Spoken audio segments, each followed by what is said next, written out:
All right, this is a video that I truly did not want to make. Welcome to Suni's desk, BJJ edition. But I kind of grew a bit impatient today. If you guys have been following, the last video that I uploaded was day 7 of Jiu-Jitsu. I've been training pretty consistently in the gym, and it gave me a sense that I was capable of taking any person that I walked by.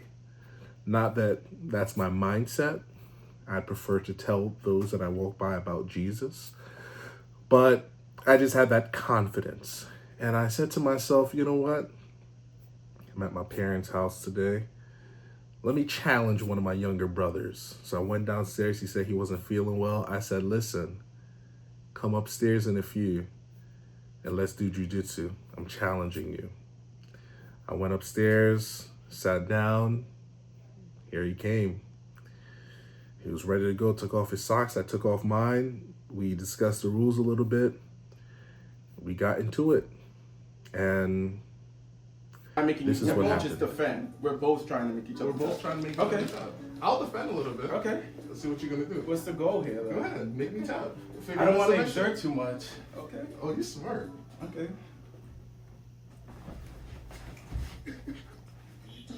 Let's just move this out the way.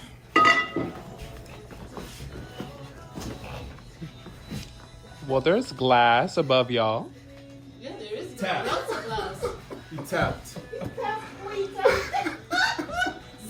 So Now I can explain. There's a couple of things that happened there. Those of you guys who are experts in jiu-jitsu, I don't even have to tell you, you already know. But there's a couple of things that happen. Now, when I'm doing jiu-jitsu training, I'm not used to going 100%. I'm used to using 40% energy, that kind of thing. Not really using 100%, not going all out. Just, kind of just like flowing. Flowing during the jiu-jitsu workout. And of course, in the previous videos, you guys saw that I was going up against blue belts and purple belts and things of that nature. And I quickly began to realize that they're not going 100% either. Now, my brother, he was just challenged by his eldest brother.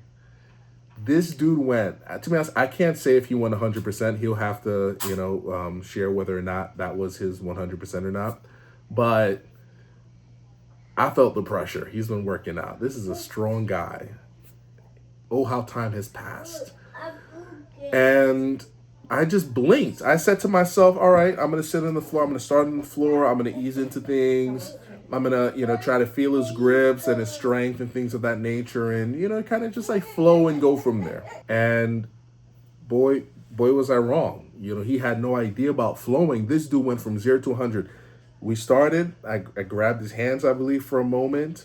I blinked, and I think that was the issue. I shouldn't have blinked. And this dude's behind me. I'm like, what in the world? And all of a sudden, he had my neck, and I'm on the floor. And I said, all right, let me try to, muscle out of it. And I tried to see if I could muscle out of it, and I couldn't.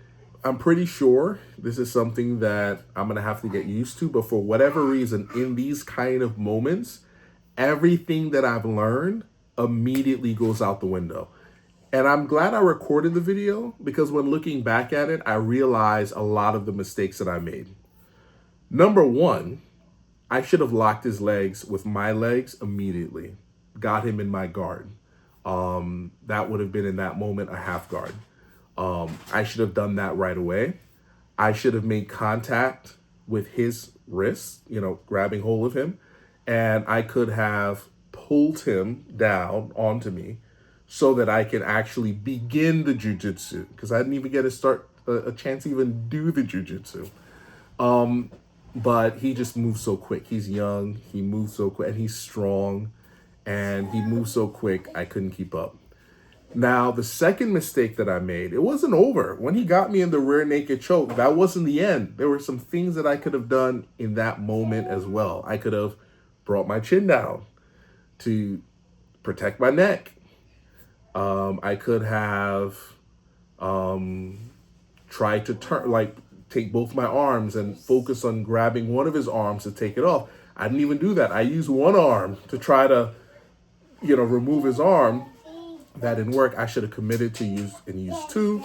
And then once I got one arm off, I could have turned and I would have been on top of him. I would have been able to get, a full mount, because he wouldn't have known how to protect, how to guard properly and, things of that nature. But that was an L. That was an L.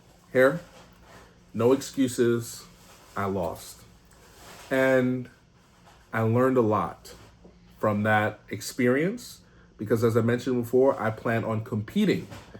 And this just showed me that if I only trained the way I was training at the jiu-jitsu gym and just jumped into a competition, I likely would have lost my first match, because I would have been passive in the beginning. I would have been trying to feel them out and things of that nature. And apparently in these competitions, they can go from 0 to 100. So now I know I have to kind of brace myself and expect that my opponent may just, jump out the gates, going from 0 to 100. And that's something that I could implement as well. So it was a learning experience. I just want to say I'm proud of my younger brother, man. I'm proud of them. They don't need me defending them anymore. I need them to defend me. But yeah, but there will be a rematch. This isn't over, Thailand. This isn't over. I'm purchasing a mat in the backyard.